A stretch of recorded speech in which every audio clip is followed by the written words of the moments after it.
500.000? Wah, murah banget. Nih, 500. 1.000. Makasih ya, Dek ya. Sama-sama, Bang. Kalau bisa, besok nggak usah jualan di sini lagi ya, Bang. Iya, Dek. Saya nggak akan jualan di sini lagi. Ya udah, saya mau pulang ya. Ikut kemana? Ikut adek pulang. Abang kalau mau pulang, pulanglah ke rumah abang sendiri. Saya orang kecil, saya nggak punya rumah. Terus selama ini tidur di mana? Di hotel bintang 5. Wah, kasihan banget. Ya udah, sini ikut aku. Kemana? Ke polsek, Surin. Jangan gitulah, Dek. Saya nggak ada apa-apa ini. Sehat walafiat. Itu matanya merah, kelilipan kuda tadi. Oh, tetes ini nih, Bang. Apa ini, Dek? Lemal teko.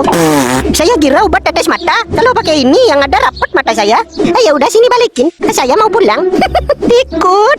Abang kalau ikut aku, itu gerobak gimana? Tinggal aja, Dek. Apa nggak apa-apa? Nggak apa-apa. Dia udah besar, bisa jaga diri sendiri. Ya udah, yuk. Gimana, Bang? Mana tamunya? Tuh, lagi senam kegel. Lagi ngapain, Bang?